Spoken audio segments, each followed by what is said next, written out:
Hi ladies, so today I'm coming at you guys with a beginner type video which is just going to cover just some of the basics and requirements of eyeshadow application. Now I do intend to make this a several part series. This first video is going to be how to apply just one eyeshadow onto the lid, and then I'll move into how to blend two colors and so on and so forth. Now jumping right into it, I do get a lot of comments, usually when I'm out and about or even on my pictures on social media, of people saying that they can never get their eyeshadow to stand out as much as mine does. Now there may be a couple of reasons why that is. Number one, are you using a primer? So if you don't already know, your eyelids get oily throughout the day. Now if you're not applying a primer underneath your eyeshadow, you are allowing that oil to resurface and ruin your eyeshadow. So what a primer does, when you put it onto your eye, it keeps your eye completely dry throughout the day and doesn't allow those oils to surface and ruin your eyeshadow. And surprisingly, when I'm speaking with people about the steps that I take to apply eyeshadow, most people have no idea what a primer is. And I believe that is a must-have in your makeup kit. If you don't have anything else, you must have a primer. This way you know for sure that your eyeshadow will last all throughout the day. Now as of right now, I only have just a little bit of foundation on, but I'm not sure if you can see the oils that are collecting in the creases of my eyes.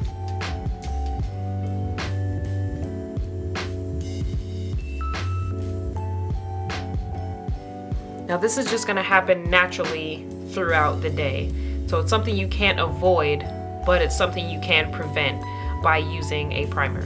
Now you may be asking yourself, where can I get a primer and how much do they cost? Now right now with me I have 3 different primers.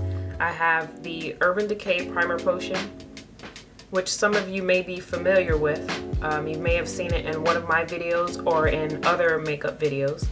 And this one, I'm not sure exactly how much this is. I believe I got this along with a palette, so I didn't buy this separately. Then I also have a Lorac primer, and this was also a sample. I didn't purchase this separately, but these two are more on the high-end side, so I'm sure they'll be a little bit more pricey than some of the other primers out there. Now to be completely honest with you, my favorite pretty much go-to primer is the one from e.l.f. And you all have seen me use this in almost all of my videos. And this primer only costs $1 at your local Target. So this is definitely a must-have in my kit. I use it before every single eyeshadow application and it works wonders. So what I'm going to do is demonstrate exactly how you're supposed to use a primer, and then I'll move into eyeshadow bases. So this particular primer comes with a little wand, and you can just put this directly onto your eye, and just remember that a little bit goes a very long way, so you don't have to use a lot. So I just put a little bit on each eye.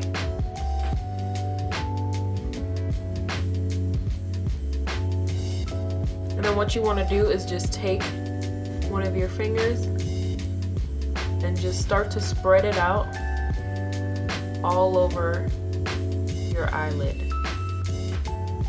And just continue to spread it until it's no longer wet.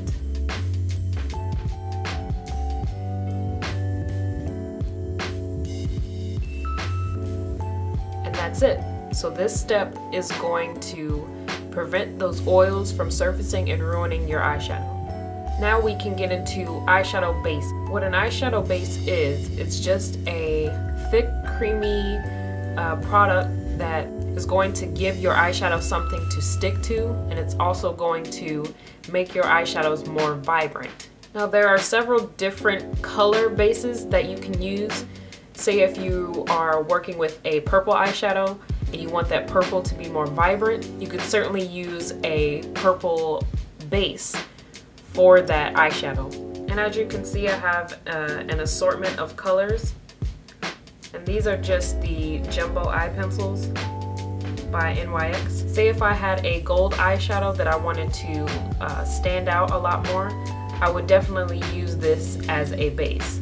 Now even though I have all of these different colors, I rarely use the different colors. I actually have a black one and a white one that I use the most. So usually if I'm doing like maybe a dark purple or blue or maybe like a burgundy type color, I'll use my black base.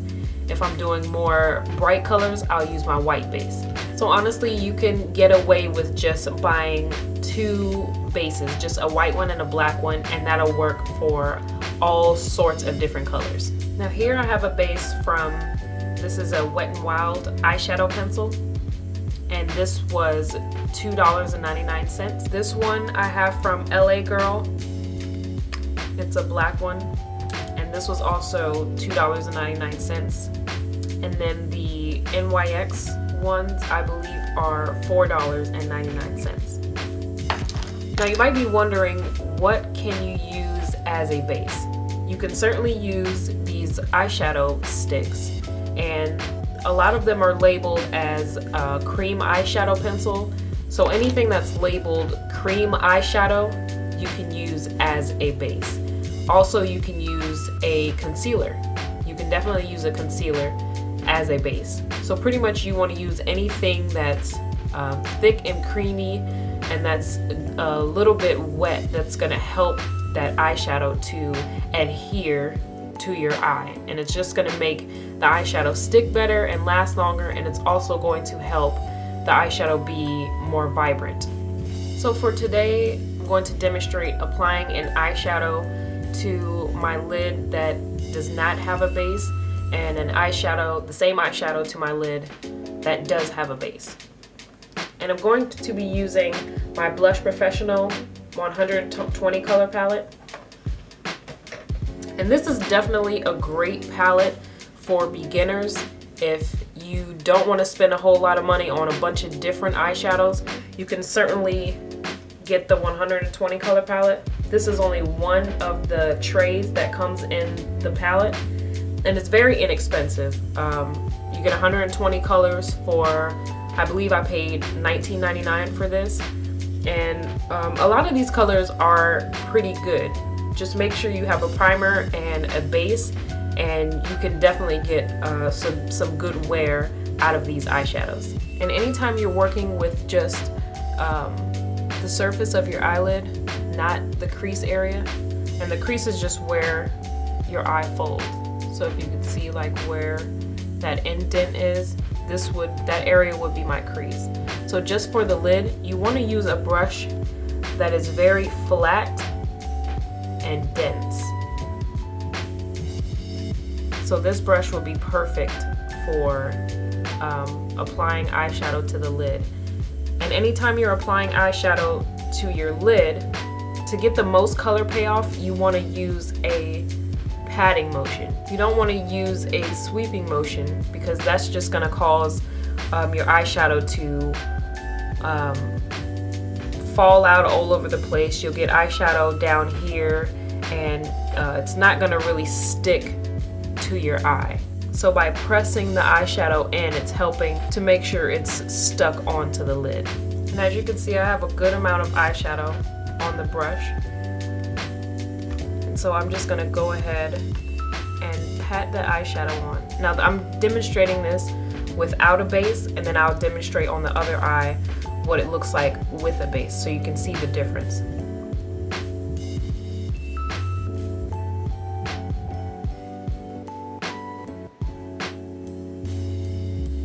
Now if you can see, it doesn't look too bad, but there are some spaces where it's not as covered as it could be. But I'll show you on the other eye what it looks like with a base.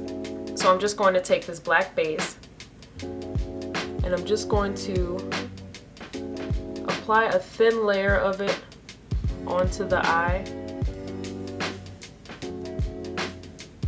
And I'm not going too high up with this stuff because you don't want it to go up too far. You'll look crazy.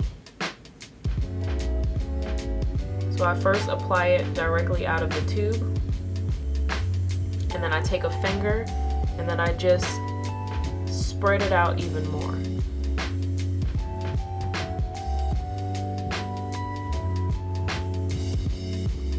If you leave this product too thick and cakey on your eye, you'll also risk creasing, and that could ruin your eyeshadow as well.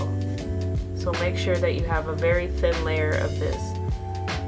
Okay, so now that we have that base down, I'm going to go in with that same green that we used on the other eye. And as you can see, we have about the same amount. And I'm going to go in with the same patting motion and apply that eyeshadow.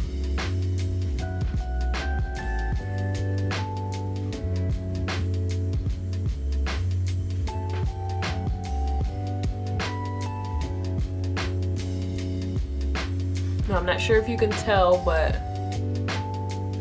this one definitely stands out a lot more because the eyeshadow that has that sticky surface, and it's definitely clinging on a lot better.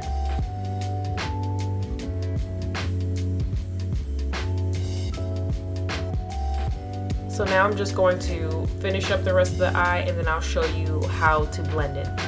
Okay, so now that we have the entire lid covered with the color of your choice, you don't want to leave the look like this. As you can see, it's a very harsh, it's a very defined line, and you want it to look soft. You want there to be a nice transition from where the color stops to up to your brow. First, find a brush that is very fluffy. And as you can see, this is much different from the flat brush that we used. You want to use something that's not as dense, and it's just going to help the eyeshadow give a more airbrushed look.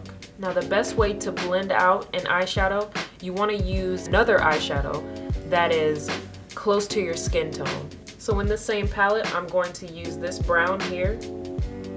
And this is also called a transition color because what it's doing, it's giving you a nice transition from where this color stops to your brow color. So what I'm going to do is just swirl my brush in that brown color, just the tip. As you can see, there's not a whole lot of product on there. Pretty much what you're doing, you want to soften those edges. So you can either do back and forth motions, so just like windshield wiper motions, or you can do small circular motions, just keeping it within the crease area. And as you can see, it's already starting to soften out.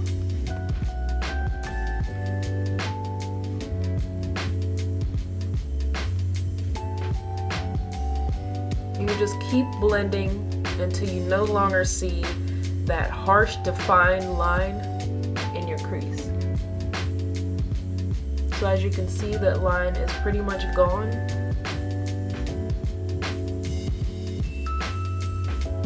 And you can see how soft this area is versus what it looked like before. Now we're gonna get into eyebrow highlights. I personally like to use something that's pretty much my skin tone. I definitely love to use my face powder.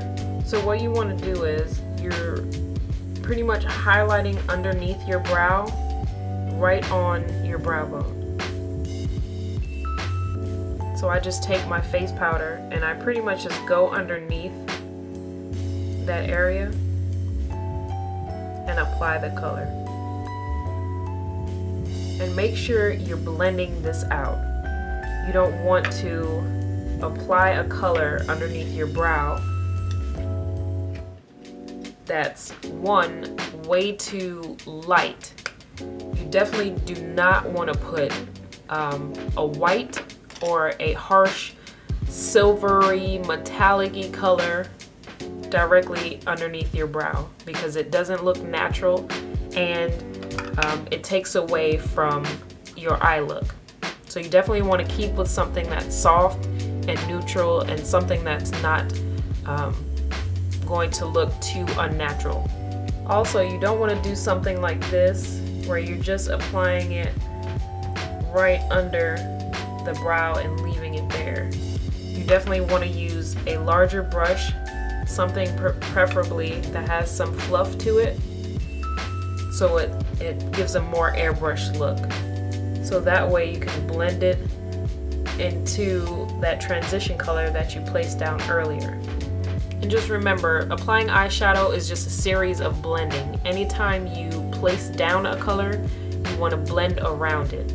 So since I put down that brow color, I want to blend in between that. Just because you don't want there to be a harsh line from where you applied your brow color to where your green eyeshadow starts. So you just want to blend in between there to make sure everything flows seamlessly together. Because the key to eyeshadow application, you don't want to see an obvious line of where one color starts and the next one stops. So at this moment, I don't have any product on this brush.